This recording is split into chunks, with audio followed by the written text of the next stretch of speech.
जय हिंद। सबको उज्जवल परिवार की तरफ से होली की ढेरों शुभकामनाएं। जय हिंद भाई सबको, मेरी तरफ से भी भाई होली की ढेरों शुभकामनाएं।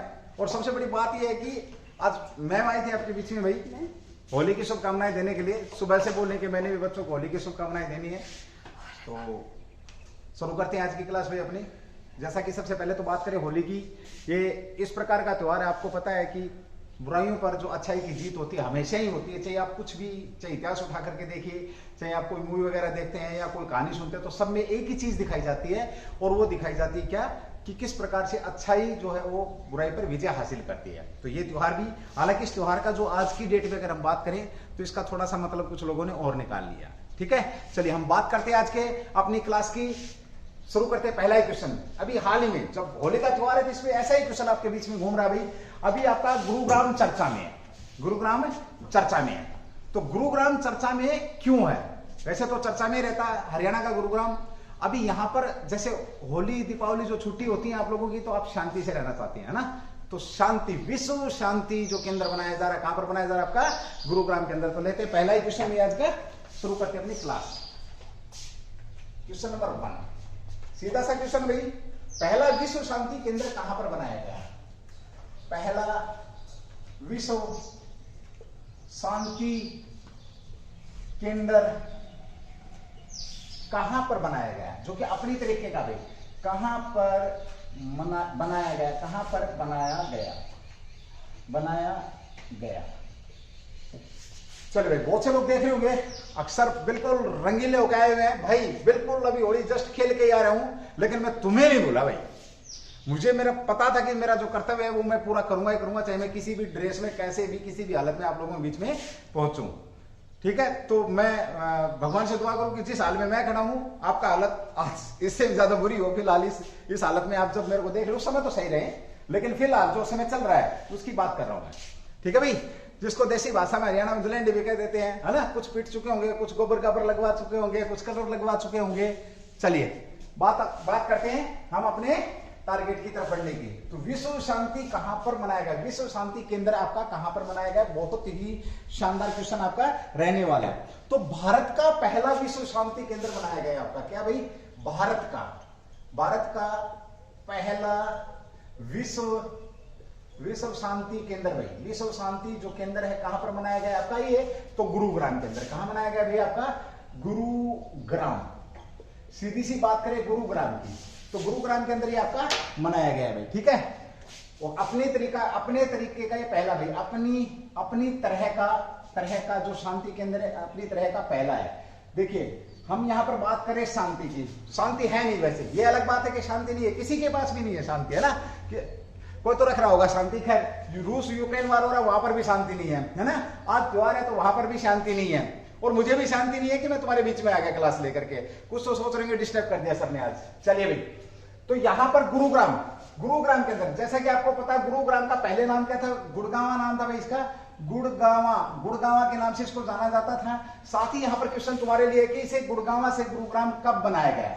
गुरुग्राम कब बनाया? इसका जो संबंध है, संबंध की अगर हम बात करते हैं तो भाई गुरु से संबंध रहा है इसका, क्योंकि इसे दान में दिया गया था। किसके द्वारा? कौरव और पांडवों द्वारा। सीधी सी बात करें तो इसका संबंध किससे भी? आपका महाभारत या जय संहिता से। किससे? जय संहिता या महाभारत काल से इसका संबंध रहा है। संबंध की अगर हम बात करते हैं तो महाभारत काल में इसका संबंध रहा है। और इसी गुरुग्राम के नाम पर, इसी जो यहाँ पर गुरु थे उस समय कौरव पांडवों के, कौन थे भाई आपके? गुरु द्रोणाचार्य गुरु थे, उन्हें ये गांव दिया गया था और उनको समर्पित किया गया था, जिन्होंने कौरव और पांडवों को क्या दी थी? युद्ध शिक्षा, राजनीति की शिक्षाएं, जितनी भी जो शिक्षाएं थी सारी उन्होंने यहाँ पर देने का काम किया था। तो फेमस जगह गुरुग्राम के अंदर। अभी आपका विश्व शांति जो केंद्र खोला गया है, ये भी आपका कहां पर खोला गया है? यहीं पर खोला गया है। अब बात करते हैं थोड़ी सी इसकी भाई, गुरुग्राम की। गुरुग्राम देश का पहला हेली हब, हेली हब की बात करें। देखिए, हेली हब कहां पर बनाया जाएगा? तो ये भी आपका कहां पर होगा? इस हब की बात करें तो सारी चीजें इसके अंदर आ जाएंगी भाई आपकी। तो देश का पहला हेली हब भी आपका कहां पर बनाया जा रहा है? गुरुग्राम के अंदर बनाया जा रहा है। देश का पहला ग्रेन एटीएम। आप लोगों ने एटीएम सुना होगा, रुपए पैसे निकालने वाला, ठीक है भाई, कि जहां से हम अपना एटीएम डालते हैं, रुपए बाहर आते हैं। अब क्या करेंगे, जो राशन की दुकानें होंगी, मैंने क्वेश्चन कराया था आपको, one nation one ration card योजना, तो उस कदम में भी ये बहुत सराहनीय कदम है। देश में पहला ऐसा एटीएम है जहां से आपको खाने पीने का क्या मिलेगा, अनाज मिलेगा। और इसकी जो कैपेसिटी है 5 मिनट में 60 से 70 केजी जो आपका खाद्यान्न, गेहूं, जो भी बाजरा जो भी होगा वो बाहर आ जाएगा भाई। तो देश का पहला ग्रेन एटीएम भी आपका कहां पर है, ये भी आपका गुरुग्राम के अंदर है। साथ ही बात करें देश का एकमात्र सोलर अलायंस का हेडक्वार्टर है, देश का एकमात्र जो इंटरनेशनल जो हेडक्वार्टर है आपका, इंटरनेशनल हेडक्वार्टर कौन सा भाई आपका, सोलर का। किसका भाई, सोलर का है, सोलर का। तो वो भी कहां पर आपका, गुरुग्राम के अंदर है। कहां पर है, गुरुग्राम में। साथ ही अगला क्वेश्चन भी बहुत बेहतरीन निकल करके आता है आपका, तो जो सोलर का जो ये कराया गया था किसके सहयोग से, तो फ्रांस के राष्ट्रपति के सहयोग से भाई। और कौन थे, प्लस करते हैं मोदी साहब, दोनों ने मिलकर के यहाँ पर देश का एक इंटरनेशनल मुख्यालय की बात करें तो ये भी आपका कहां पर है, गुरुग्राम के अंदर है। गुरुग्राम की बात करते हैं, देखिए रक्षा विश्वविद्यालय आपका, रक्षा विश्वविद्यालय आपका बिनोला, कौन सा गांव भाई, बिनोला, ठीक है, बिनोला के अंदर है। साथ ही हम बात करें हरियाणा का पहला ऐसा गांव था जिसमें पूरे गांव के अंदर सीएफएल लगाई गई थी, जब सीएफएल आपकी चलती थी, ठीक है भाई, ओके। आजकल तो उनकी जगह और भी आपकी एलईडी वगैरह बहुत कुछ आ गया है। तो बिनोला भी आपका हरियाणा की एकमात्र रक्षा यूनिवर्सिटी कह सकते हैं। हरियाणा की जब विश्वविद्यालय की बात आ रही है तो सेंट्रल यूनिवर्सिटी आपकी कहां पर भी, हरियाणा की केवल एक सेंट्रल यूनिवर्सिटी है जाटपाली के अंदर। कहां पर भाई, जाटपाली, जो महेंद्रगढ़ के अंदर है, महेंद्रगढ़ के अंदर आपके हरियाणा की केवल एकमात्र सेंट्रल यूनिवर्सिटी है। चलिए यहीं पर हम बात करते हैं सोलर की, थोड़ी सी। जब सोलर का जिक्र आया है तो देश के अंदर सोलर पेड़ लगाया गया है, देश के अंदर क्या लगाया गया भाई, सोलर पेड़। तो सोलर पेड़ कहां पर भाई, दुर्गापुर है आपका, दुर्गापुर कहां पर, वेस्ट बंगाल के अंदर सोलर पेड़ लगाए, यानी कि सोलर लगाए गए हैं, 2x2 के पैनल लगाए गए हैं। और उन पैनलों को इस प्रकार की आकृति दी है कि वो सोलर पेड़ के तरीके से लगते हैं कि एक प्रकार का ये आपका सोलर पेड़ है, इस तरीके की आकृति वहां पर दी गई है। साथ ही हम यहां पर बात करते हैं अपने गुरुग्राम के दोबारा से, तो देखिए ऑपरेशन मुस्कान, खोए हुए बच्चों को उनके माता पिता तक पहुंचाने का काम, ऑपरेशन मुस्कान जो था, ऑपरेशन मुस्कान किसके द्वारा चलाया गया था, तो ये गुरुग्राम पुलिस के द्वारा। किसके द्वारा, गुरुग्राम पुलिस के द्वारा। साथ ही हम यहां पर बात करते हैं गुरुग्राम पुलिस की पहली महिला डीजीपी जो बनी है, कौन बनी है, चंद्रकला भाई। कौन बनी आपकी, चंद्रकला, पहली महिला कह सकते हैं आप जिन्होंने पुलिस का कार्यभार संभाला है, चंद्रकला। ये भी आपका गुरुग्राम का बहुत शानदार क्वेश्चन है रहने वाला है। यहां पर ही आपका क्या है, गुरुग्राम के अंदर ही आपका फरूक नगर, और जो ये एटीएम जो आपका था ग्रेन एटीएम, ये भी आपका कहां पर भाई, फरूक नगर के अंदर ही है, फरूक नगर। और यहीं पर आपका कौन सा, आपका एक जो पार्क है हरियाणा का नेशनल पार्क भी आपका सुल्तापुर झील के नाम से जिसको जाना जाता है, हरियाणा का नेशनल पार्क भी आपका कहां पर है, सुल्तापुर के अंदर है। ये था आपका गुरुग्राम। और अभी यहां पर देश का पहला कह सकते हैं विश्व शांति जो केंद्र स्थापित किया गया है, कहां पर किया गया, आपका गुरुग्राम के अंदर किया गया है। बहुत ही शानदार क्वेश्चन था। इसका जो उद्घाटन है ये किसने किया, डॉक्टर लोकेश के द्वारा भाई।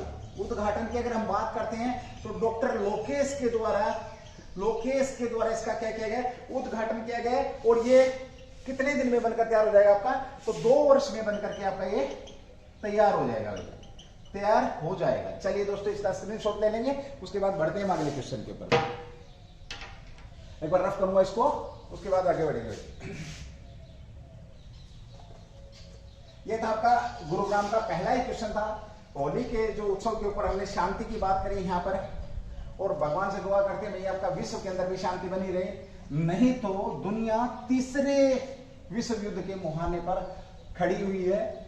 एक एक पल जा रहा है आपका, कब तीसरे विश्व युद्ध की घंटी बज जाए। कुछ तो लोगों ने बोलना भी शुरू कर दिया है कि तीसरे विश्व युद्ध की घंटी बज चुकी है, पर मुझे अभी तक ऐसा लगा नहीं है कि तीसरा विश्व युद्ध की घंटी बज चुकी है। हाँ, होने की तैयारी में कह सकते हो आप।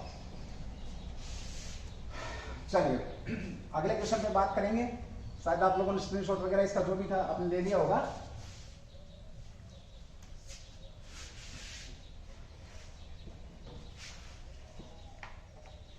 अभी हाल ही में चर्चा में रहा क्वेश्चन नंबर 2 आपका, किस संस्थान ने माइक्रो फाइनेंस ऋण के लिए नियामक ढांचा किसके द्वारा माइक्रो ऋण यानी कि छोटा जो ऋण है उसके लिए नियम बनाए हैं भाई। माइक्रो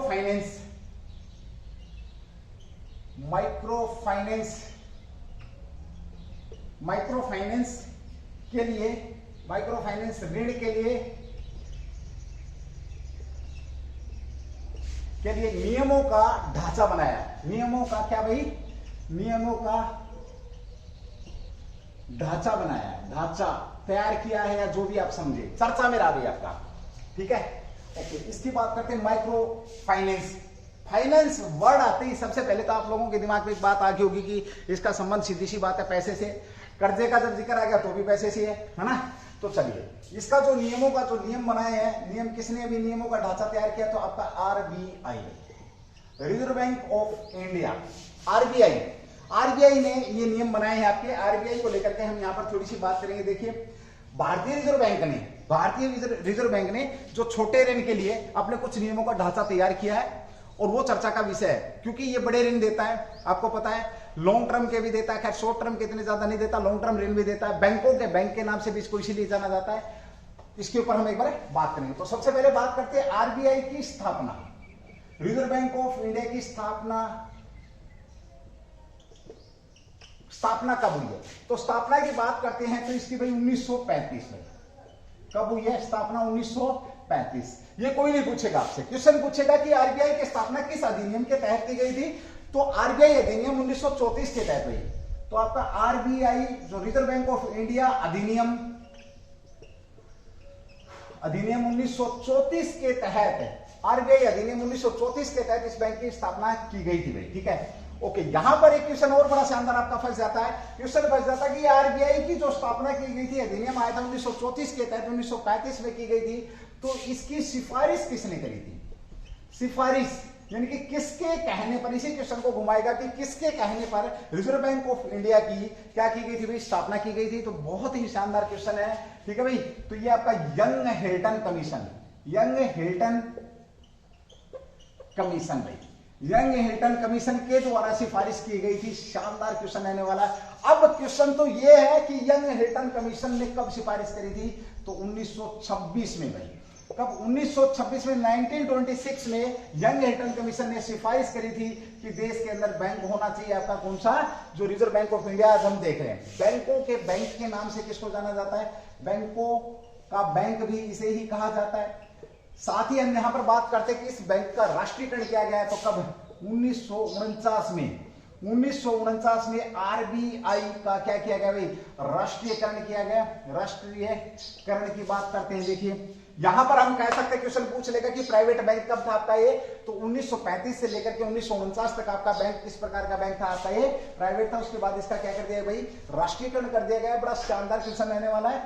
होली के त्योहार पर आप लोगों को बहुत ही बेहतरीन कंटेंट दे रहा हूं, ध्यान रखेंगे भाई, भूलेंगे नहीं इन सब चीजों को। पेपर में बहुत बार पूछा गया क्वेश्चन है, राष्ट्रीयकरण कब किया गया। यहां पे एक क्वेश्चन और बनता है आपका कि एक साथ 14 बैंकों का, 14 बैंक थे जो आपके, बैंकों का राष्ट्रीयकरण किया गया, ये कब किया गया? तो ध्यान रखेंगे, हमारी जो मैडम थी, आयरन लेडी के नाम से जिनको जाना जाता था, इंदिरा गांधी जो प्राइम मिनिस्टर ऑफ इंडिया, सबसे शक्तिशाली प्राइम मिनिस्टर की अगर मैं बात करूं तो उनकी गिनती होती है उनके अंदर। इन्होंने कब भाई आपका 1969 के अंदर कह सकते हैं राष्ट्रीयकरण, 14 बैंकों का राष्ट्रीयकरण किया था भाई। कितने बैंकों का? 14 बैंकों का राष्ट्रीयकरण किया था। चलिए भाई, आगे बात करते हैं आरबीआई का काम की अगर हम बात करते हैं यहां पर, तो ध्यान रखेंगे आरबीआई क्या करता है? मुद्रण का काम करता है। मुद्रण का मतलब क्या होता है कि रुपए पैसे छापने का जो काम है, ये किसका भाई? तो आरबीआई का। ये जिम्मेवारी किसकी है? आरबीआई की। ओके, और पैसे के लेन देन से संबंधित नियम बनाने की जिम्मेवारी भी किसकी है? नियम बनाने की जो जिम्मेवारी है वो भी आपकी किसकी भाई? RBI, reserve bank of India की है। यहां एक क्वेश्चन पूछा जाता है, एक क्वेश्चन आया था एसएससी के अंदर कि भाई 1 रुपए का नोट कौन छापता? 1 रुपए के नोट को छापने का काम किसका है? तो यहां आमतौर पे लोगों के दिमाग में सीधी सी बात है कि रिजर्व बैंक ऑफ इंडिया रुपए छापने का काम करता है। तो दोस्तों ध्यान रखेंगे मेरे भाई और बहनों, ध्यान रखो आप लोग इस बात का, 1 रुपए का जो नोट है इसे आरबीआई नहीं छापता है। इसे कौन छापता है? भारत सरकार। जो सरकार है आपकी, भारत सरकार का काम है 1 रुपए का नोट छापना, बाकी सब रुपए आपके कौन छापते? यही छापते। यहां रुपए से मुझे याद आ रहा भाई 2000 रुपए के ऊपर क्वेश्चन है, 2000 रुपए के नोट के ऊपर किसकी फोटो है? किसकी फोटो है? अब आमतौर पर सर इन उसके महात्मा गांधी साहब की, जो हमारे बापूजी हैं, उनकी फोटो है। अरे भाई उसके अलावा बात कर रहा हूं मैं, उसको दिमाग से निकालो एक बार। तो आपके मंगलयान की जो फोटो है वो आपकी किस पर भाई? 2000 रुपए का जो गुलाबी नोट है, पहले बोलते थे हरी हरी करेंसी, आजकल गुलाबी हो गई है, रंग बदल गया है। तो मंगलयान की फोटो आपकी किस पर? 2000 के नोट पर है। तो 1 रुपए का नोट भारतीय वित्त सरकार और भारत की सरकार, साथ ही कह सकते हैं वित्त मंत्रालय। और वित्त मंत्रालय की बात आती है तो वित्त मंत्री कौन आपके? तो श्रीमती कौन है आपकी? निर्मला सीतारमण। निर्मला, ये भाई रुपए पैसे का काम किसके पास होता है आपको पता ही है, निर्मला सीतारमण। थोड़ी देर पहले मैडम आई थी, आपको विश करके गई है, होली की शुभकामनाएं देके गई। तो रुपए पैसे का काम किन करा? मैडमों करा। ठीक है, चलिए भाई। तो निर्मला सीतारमण ऐसी पहली पूर्णकालिक जो आपकी क्या रक्षा मंत्री भी कौन थी? यही थी। इससे पहली मंत्री की अगर हम बात करते तो निर्मला सीतारमण जो थी, सीतारमण जो मैडम थी, आपकी क्या थी? रक्षा मंत्री थी। ठीक है, ओके। वर्तमान में क्या है? आपकी वित्त मंत्री है, और पहली वित्त मंत्री है जिन्होंने टैब से बजट पेश किया, बजट को पेश किया। ये भी शानदार क्वेश्चन आपका बनने वाला है। ठीक है, ओके। चलिए, साथ ही हम बात करते हैं जो भारतीय बैंकिंग प्रणाली के नियम का जिम्मेवार कौन है? तो भारतीय बैंकिंग प्रणाली, कौन सी प्रणाली भाई? बैंकिंग जो प्रणाली है, इसके नियमों का जिम्मेवार भी कौन है आपका? तो RBI, reserve bank of India. Question है रिजर्व बैंक ऑफ इंडिया के अध्यक्ष वर्तमान में कौन है, कौन से नंबर के? ये भी क्वेश्चन आप लोग देख लेंगे। चलिए, इस क्वेश्चन का स्क्रीनशॉट लेंगे, उसके बाद हमें आगे बढ़ने वाले हैं। चलो,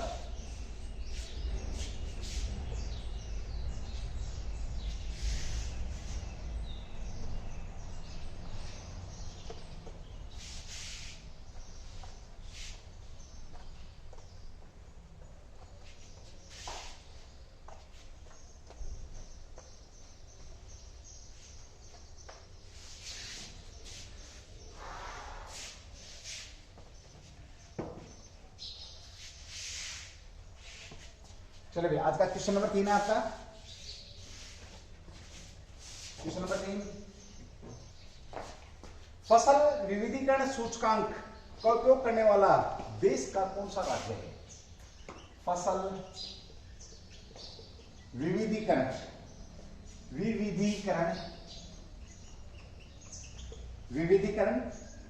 सूचकांक का उपयोग करने वाला, विविधीकरण सूचकांक।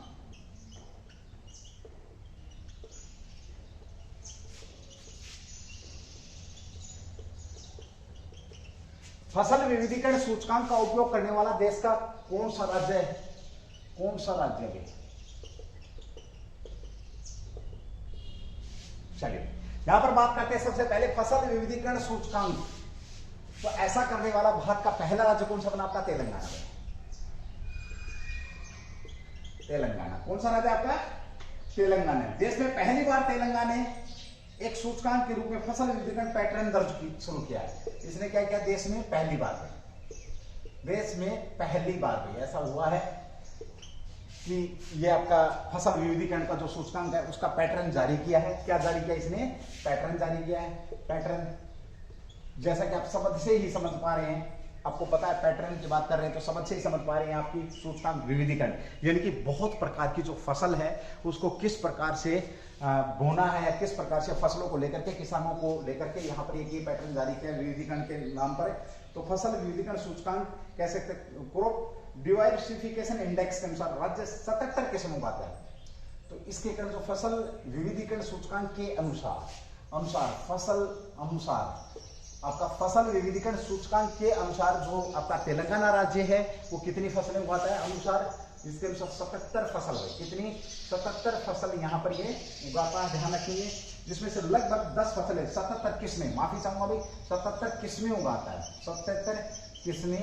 और अगर फसल की बात करते हैं तो फसल भाई आपकी कितनी है? 10 फसलें उगाने का काम कौन करता है? आपका तेलंगाना करता है। ठीक है, देश का सबसे नव अगर नया पूछे तो राज्य कौन सा है, ये भी क्वेश्चन आप लोगों के लिए शानदार बन जाएगा भाई, ठीक है। इस राज्य में भविष्य में फसल विविधीकरण के लिए आधार के रूप में काम करेगा, यानी कि आगे जो है इसके आधार के रूप में भी ये काम करने वाला है, फसल विविधीकरण के आधार के रूप में आपका तेलंगाना काम करने वाला है। चलो इस पे ज्यादा बात नहीं करेंगे, सिर्फ फसल चक्कर की हम यहाँ पर बात करते हैं। फसलों को लेकर के अगर मैं बात करूँ तो भारत के अंदर अगर मैं बात करूँ आप लोगों से, सबसे ज्यादा अगर खाद्यान्न की बात करते हैं तो वो कौन सा स्टेट खाद्यान्न पैदा करता है, क्वेश्चन आप लोगों के लिए है। अगर उसकी बात करें तो गेहूं कहाँ पर आपका, गेहूं आपका कह सकते कहाँ पर पैदा होता है आपका गेहूं, पंजाब भी, पंजाब यूपी, साथ में आप कह सकते हैं कहाँ पर भी आपका पंजाब यूपी और हरियाणा के अंदर आपका गेहूं की पैदावार होती है सबसे ज्यादा। दूसरी पैदावार कौन सी होती है आपकी, चावल की जो पैदावार होती है ये भी भाई आपकी यहाँ पर होती है। साथ में हम बात करते हैं सब्जी, सबसे ज्यादा जो सब्जी उगाने वाला स्टेट कौन सा, अगर ये पूछे तो आपका वेस्ट बंगाल में सबसे ज्यादा सब्जी यहाँ पर उगाई जाती है। भारत में अगर हम बात करें तो अभी हाल ही में भारत ने अभी हाल ही में अफगानिस्तान को भी खाद्यान्न देखिए 15 अगस्त 1947 की अगर हम बात करते हैं तो उस समय क्या था भाई, उस समय देश में रोटी की जो मांग थी बहुत ज्यादा थी, रोटी कपड़ा और मकान की मांग थी। आज हम उसी खाद्यान्न को क्या कर रहे हैं भाई, निर्यात कर रहे हैं, खाद्यान्न को निर्यात। तो कितना निर्यात कर रहे हैं ये बता दें तो विश्व का 1% खाद्यान्न का निर्यात हम करते हैं यहाँ पर, जो कि पैदा करते हैं सबसे ज्यादा, कह सकते हैं हम सबसे ज्यादा पैदा करने वालों में गिनती होती है। लेकिन वो क्या, घरेलू यूज में होता है, घरेलू यूज में प्रयोग हो जाता है, क्योंकि हमारी जो जनसंख्या विश्व में कौन से नंबर पर है, दूसरे नंबर पर हमारी जनसंख्या, इसलिए इसका यूज ज्यादातर हम खुद ही कर लेते हैं। लेकिन अभी हाल ही में क्वेश्चन पूछा जाएगा आप लोगों से, हमने किस देश की मानवता के आधार पर खाद्यान्न की मदद करी है, मानवता के आधार पर, तो 50,000 टन जो गेहूं है हमने कहां पर भेजा भाई,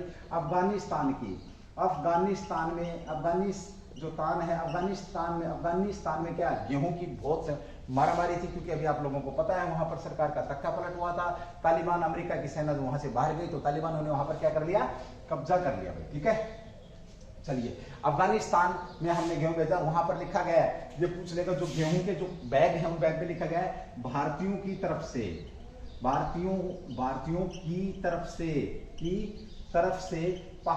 अफगानिस्तानियों को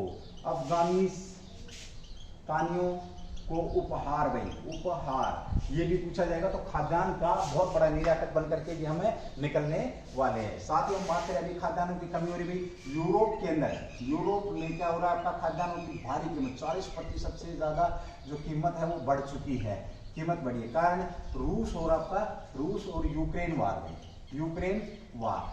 और यूक्रेन वार जो हो रहा है, क्योंकि ये गेहूं के विश्व के 30% से ज्यादा उत्पादन का काम करते हैं, कौन करते हैं, यही करते हैं, ठीक है भाई। चलिए रूस और यूक्रेन की हमने यहाँ पर बात कर ली, खाद्यान्न की बात कर ली। तेलंगाना के अंदर फसल विविधीकरण की बात करते हैं। यहाँ पर देखिए हरियाणा के अंदर अभी हाल ही में एक योजना लेकर के आए थे, जमीन में नाइट्रोजन की कमी को पूरा करने के लिए फसल विविधीकरण का ही रूप कह सकते हैं। किसानों की मदद की जा रही थी कि फलीदार पौधे लगाएंगे, फलीदार अगर फसल लगाएंगे तो नाइट्रोजन की क्या होगी, कमी होगी, जो कमी है उसकी पूर्ति होगी, नाइट्रोजन की कमी की क्या करेगा, पूर्ति करेंगे, ठीक है भाई। तो चलिए, और वहां पर किसानों को पर एकड़ के हिसाब से 2000 रुपए किसानों को दिए जा रहे हैं, ठीक है। चलिए अगले बात करते हैं, क्वेश्चन नंबर 4 जो आज का आपका है, कौन सा केंद्रीय मंत्रालय credit guarantee scheme of subordinate आपका कह सकते हैं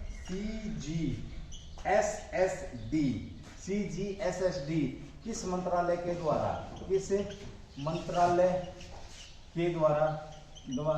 लागू किया गया है। बड़ा ही शानदार क्वेश्चन है। CGSSD जो आपका है किस मंत्रालय के द्वारा लागू किया गया है, तो देखिए ये आपका किया गया है MSM कह सकते हैं, किस मंत्रालय, मीडियम स्मॉल, आपका माइक्रो स्मॉल मीडियम कह सकते हो आप इसको, किसी भी तरीके से समझिए। आपका जो इस मंत्रालय MSME मंत्रालय द्वारा इसको लागू किया गया है भाई, मंत्रालय द्वारा लागू किया गया है। इसमें है क्या भाई आपका ये है क्रेडिट गारंटी स्कीम। क्या है आपका ये क्रेडिट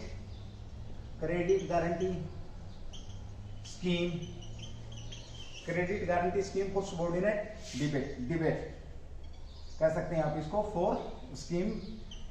फॉर सबोर्डिनेट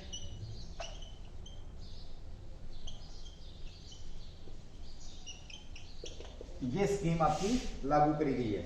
इसके द्वारा क्या होगा भाई, आपको जो प्रमोटरों को उधार देने वाली संस्थाओं, जो प्रमोटर करते हैं उनको उधारी से भी इसका संबंध है। साथ में एक बार मैं थोड़ा सा इसके देखिए मंत्रालय की बात करूं तो मंत्रालय में अगर हम बात करते हैं तो एमएसएमई जो मंत्रालय इसने इसको प्रारंभ किया है भाई, ठीक है, इसको लागू किया गया है। ये करेगा क्या भाई आपका, मतलब कब इसको 21 मार्च 2023 तक के जो आपका वित्त वर्ष है, एक वर्ष के लिए इसको बढ़ा दिया है।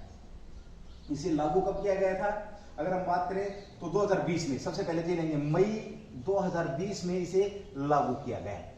जो स्कीम थी आपकी लागू कब किया गया, मई 2020 में। और इसे बढ़ा कब तक दिया आपका, तो 31 जो मार्च है आपका, जो वित्त वर्ष आपका 2023 तक इसको क्या कर दिया गया है, बढ़ा दिया गया है। यानी कि मई 2020 से लेकर के और 31 मार्च 2020 के बीच में स्कीम को लागू कर दिया है, जो प्रमोटरों को उधार देने वाली संस्थाओं के माध्यम से क्रेडिट सुविधा प्रदान करने के लिए लॉन्च किया गया। यानी कि जो उधार दे रहे हैं जो लोग, एक किस्म से उन उधार देने वाले लोगों जो प्रमोट कर रहे हैं उनको पैसा का काम आपका कौन कर रहा है, ये मंत्रालय कर रहा है। कह सकते हैं योजना SMA-2 क्या हो जाएगी आपकी, SMA-2 और NPA खातों के लिए पुनर्गठित के लिए पात्र है भाई, साथ में हम ये बात कर सकते हैं। ठीक है, तो ये समझ में आ गया आपको। इस जो आपकी CGSE जो गारंटी जो योजना है आपकी कब शुरू की गई थी आपकी, मई 2020 में, और कब तक रहेगी आपकी भाई 31 जो आपका मार्च है, 31 मार्च वित्त वर्ष की अगर हम बात करते हैं तो दोस्तों ये आपकी 31 मार्च से लेकर के 1 अप्रैल के बीच में जो आपका वर्ष होता है वो वर्ष को किस वर्ष के नाम से जाना जाता है,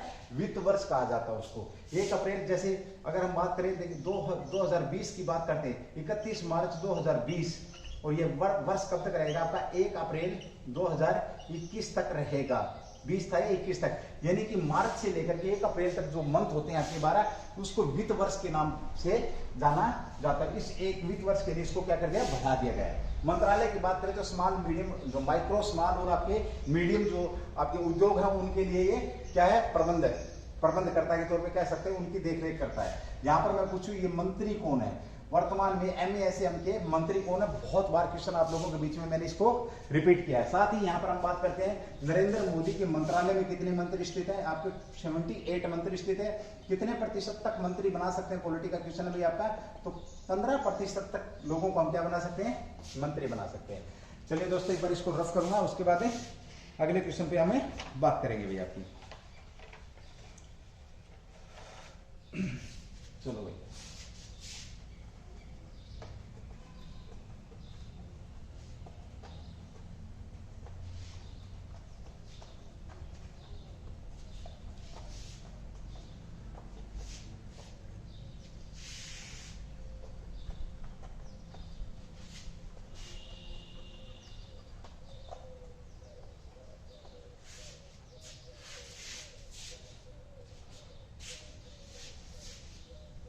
जब ये क्लास देख रहे होगे उस समय तुम्हारी होली मन चुकी होगी, है ना। अभी हाल ही में चर्चा में रहा इस्लाम फोबिया। इस्लाम तो वैसे चर्चा में रहता ही है क्योंकि काम ऐसे कर देते हैं इस्लाम वाले, है ना। चलो कोई बात नहीं, अगले क्वेश्चन नंबर 5 भी आपका अभी हाल ही में चर्चा में रहा है, क्या रहा है चर्चा में आपका, इस्लामोफोबिया का मुकाबला करने के लिए अंतर्राष्ट्रीय दिवस के रूप में किसे मनाया जाएगा, तो इस्लामोफोबिया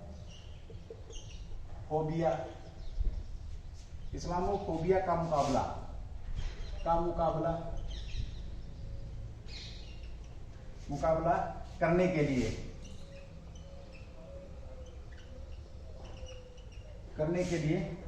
अंतर्राष्ट्रीय दिवस कब मनाने की घोषणा करी है। अंतर्राष्ट्रीय जो दिवस है, अंतर्राष्ट्रीय दिवस मनाने की घोषणा कब की है, मतलब अब आपका क्या बनाया जाएगा, आपका कह सकते हैं इस्लामोफोबिया। देखिए फोबिया जो शब्द है आपका, फोबिया का मतलब क्या होता है, डर। क्या होता है, जैसे आप लोगों ने सुना होगा कि कुत्ता जब काटता है तो क्या होता है आपको, रेबीज, और एक और दूसरी बीमारी का शिकार होता है, उस बीमारी को क्या बोलते हैं, हाइड्रोफोबिया।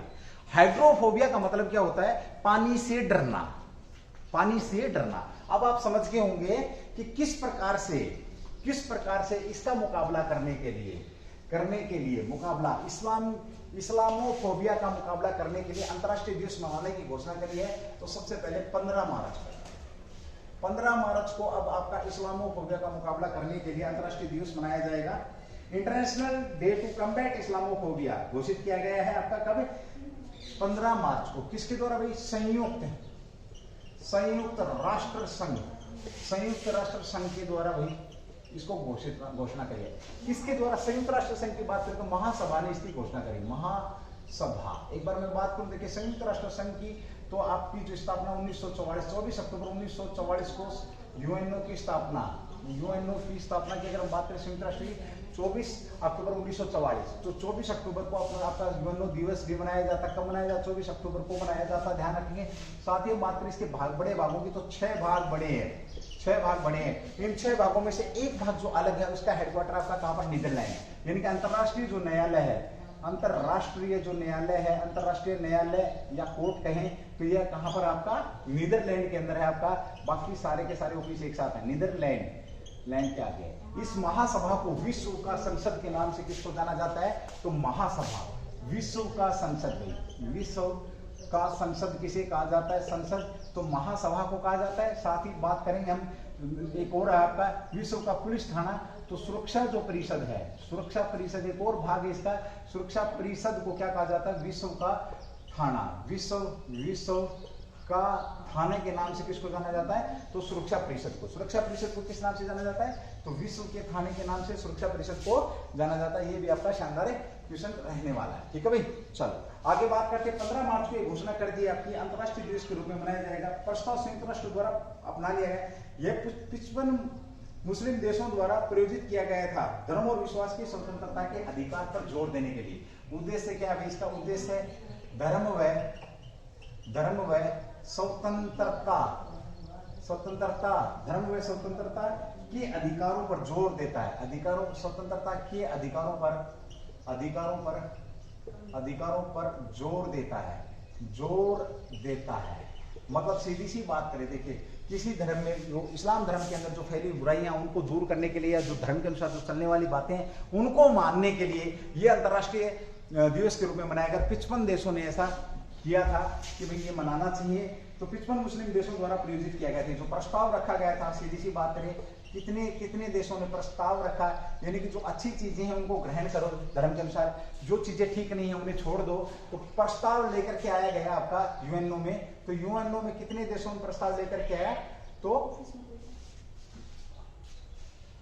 55 जो देश, कितने देश भाई? 55 देश यूएनओ के अंदर ये प्रस्ताव लेकर के आए हैं। कितने देश भाई? 55 देश, 55 देश यह प्रस्ताव लाए हैं। और इस प्रस्ताव के आधार पर आपका 15 मार्च को जो इस्लामोफोबिया बनाने की क्या कर दी है? घोषणा कर दी है। ये भी आप लोग ध्यान रखेंगे, ठीक है। चलो भाई थोड़ी सी इस्लाम की बात कर लेते हैं। देखिए इस्लाम धर्म की अगर हम बात करें, इस्लाम जो धर्म है, इस्लाम धर्म की अगर हम बात करते हैं तो कब भाई आपका ये? तो इस्लाम धर्म एक आपका इब्राहिमी पंथ है। एक ईश्वर, जो इस्लाम धर्म एक ईश्वर के पंथ पर क्या करता है?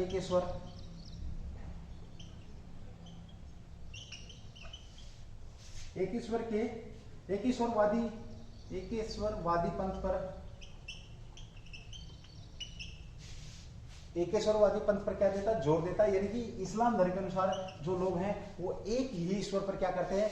भरोसा करते हैं, विश्वास करते हैं। कुरान की शिक्षा पर आधारित है इस्लाम धर्म की अगर हम बात करें तो किसकी शिक्षा पर भाई? कुरान की जो शिक्षा है, कुरान की शिक्षा पर आधारित है ये धर्म भाई आपका। साथ ही यहाँ पर अगर हम धार्मिक ग्रंथों की बात करते हैं इनके, तो और क्या जाता है? हदीस है आपका भाई, हदीस, सीरत है, सीरत उन नबी और साथ में शरीयत कह सकते हो आप, शरीयत, ये इसके क्या प्रसिद्ध ग्रंथ है। कुरान धर्म के, कुरान की जो शिक्षा है उसके अनुसार आपका इस्लाम है चलता है। ये भी बड़ा शानदार क्वेश्चन है। इस्लाम में भाई आपके जो लोग होते हैं, जैसे हिंदू होते हैं, हिंदुओं में जैसे जो अलग अलग पंथ मानते हैं। देखिए यहाँ पर मैं एक धर्म की बात करूँ, धर्म की, फिर आप लोग इसको समझेंगे। What is the definition of धर्म? धर्म किसे कहा जाता है? धर्म धारण किया जाता है। क्या किया जाता है भाई आपका? धर्म धारण किया जाता है। धारण a set of rule for living, a set of rule for living, यानी कि एक नियमों का समूह जिसके अनुसार मनुष्य अपनी जिंदगी जीता है। A set of rule for living, यानी कि जिंदा रहने के लिए जो रूल बनाए, जैसे कि सुबह उठ करके आप भाई नहाए धोए, भगवान के दर्शन करे, आपने पूजा पाठ करी, माथे पे तिलक लगाया, उसके बाद अपने मम्मी पापा के पैर छू करके आप कहां पर चले गए, अपनी नौकरी पर चले गए।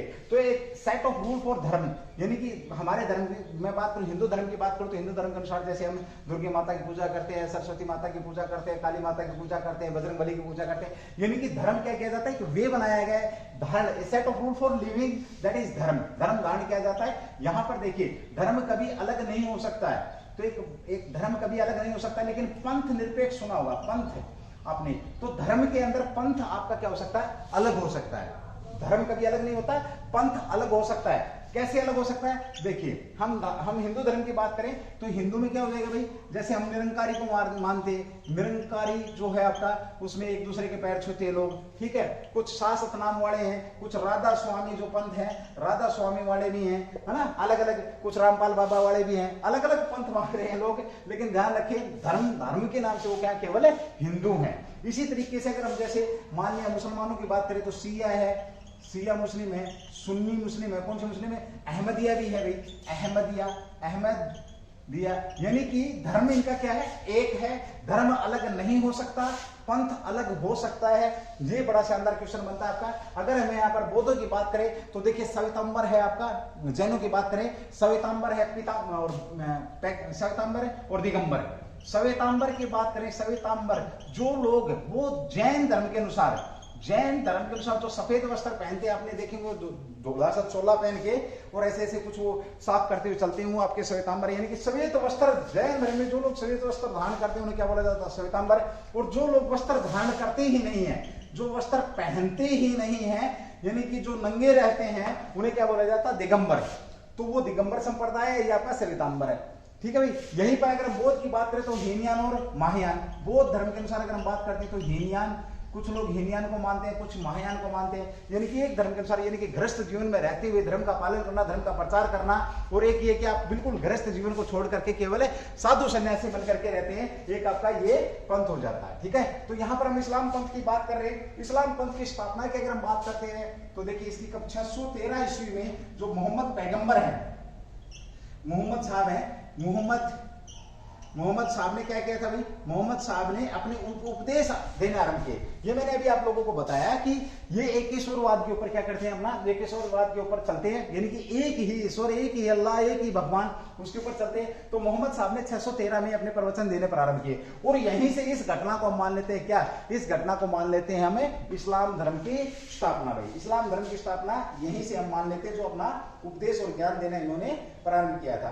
बाद में हुआ क्या था भाई, जो मोहम्मद साहब थे, यहाँ पर जो राजा थे मक्का के अंदर, इन्होंने देना शुरू किया था। तो मक्का के अंदर फिर क्या हुआ, इनका विरोध किया। इनका विरोध तो 2-3 जगह पर हुआ, लेकिन जो सही लोग होते हैं वो भाई अपना काम करके निकल जाते हैं और सदा के लिए अमर हो जाते हैं, ठीक है। आज इनको भगवान के नाम से, यानी कि अल्लाह के अवतार के नाम से भी इनको जाना जाता है, ठीक है भाई। ये था आपका क्या, आपका जो इस्लाम फोबिया है। तो बड़ा मस्त क्वेश्चन तो ये आएगा कि इस्लाम फोबिया है क्या, तो धर्म के अंदर जो भी बुराइयां अच्छाइयां उनको लेकर के बात करी गई है। इस्लाम 15 मार्च को यहाँ पर इसको 15 मार्च को इस्लाम फोबिया दिवस रूप के मनाने, अंतरराष्ट्रीय दिवस रूप मनाने के रूप में मनाने की यहाँ पर घोषणा हुई है। किसने करी है, संयुक्त राष्ट्र संघ के द्वारा घोषणा की गई है। कितने देशों ने प्रस्ताव रखा था, तो 55 देशों ने यह प्रस्ताव रखा था कि ये होना चाहिए, ठीक है भाई। चलिए यहाँ पर हमने और भी बहुत सारी बातें करी है। बड़ा ही शानदार क्वेश्चन है, आप लोगों का ध्यान रखेंगे। मुसलमान, शिया, सुन्नी, अगर बात करें सबसे ज्यादा जो मुसलमान है आपके सुन्नी है। 85% लोग जो क्या है मुस्लिम है भाई, जो सुन्नी है। चलिए एक बार रफ करूंगा, उसके बाद भाई अभी आगे बढ़ेंगे।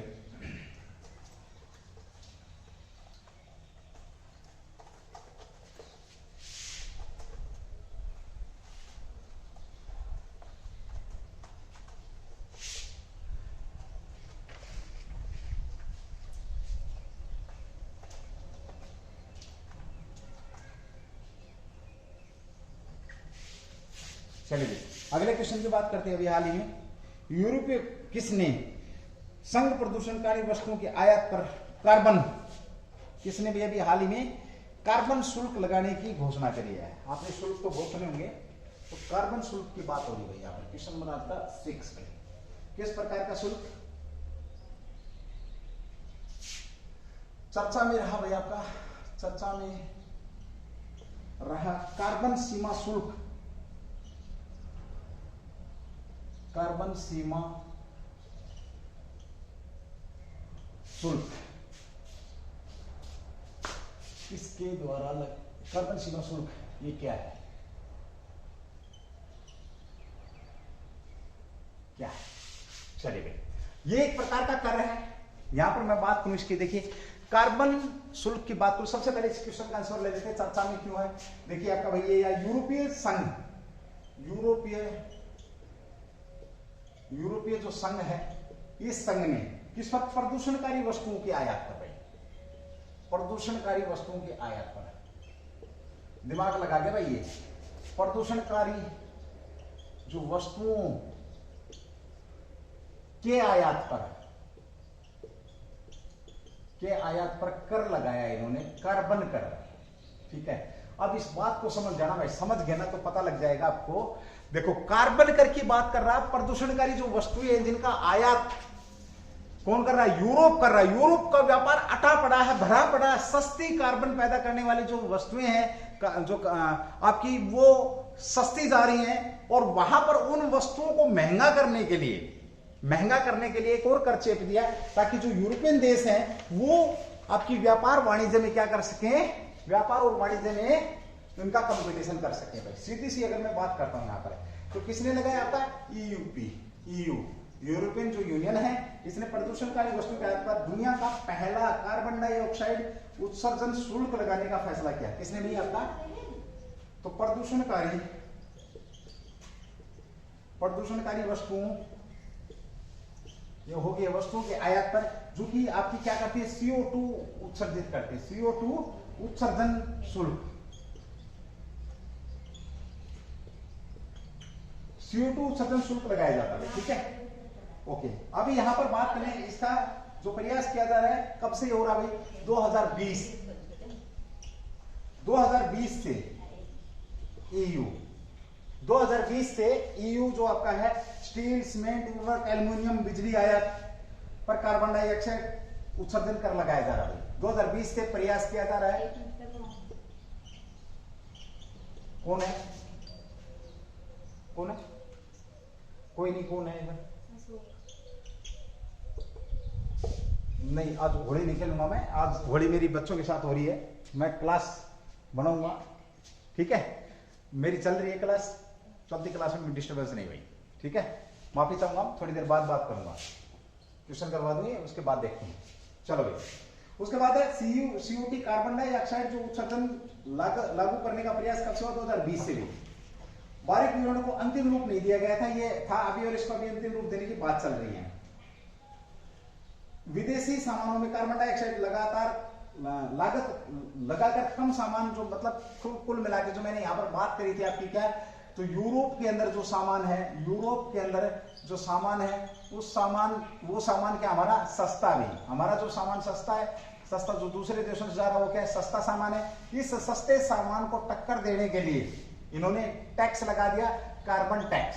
और जब कार्बन टैक्स लगेगा तो क्या होगा, ये सामान भी महंगा हो जाएगा, और जो यूरोप का जो व्यापार है उसके इक्विवेलेंट हम यहाँ पर खड़े हो जाएंगे, ध्यान रखेंगे आप लोग। ठीक है, यूरोपियन संघ ने इसके कार्बन के रिसाव से बचा जाएगा। बहुत सारे इसने इशू दिए हैं, जैसे क्या बोला, कार्बन जो रिसाव है, कार्बन यानी कि जो आपका कार्बन उत्सर्जन हो रहा है वो क्या होगा, कम होगा या इससे बचा जाएगा, इससे क्या होगा, बचा जाएगा भाई। ठीक है, ये भी आपका यहाँ पर बन रहा है। इसका उद्देश्य कि अगर 1990 के शतक से 2030 तक जो यूरोपियन यूनियन है कार्बन उत्सर्जन को कितना कम करना चाह रहा है, टारगेट की बात करें तो 1990 से और 2030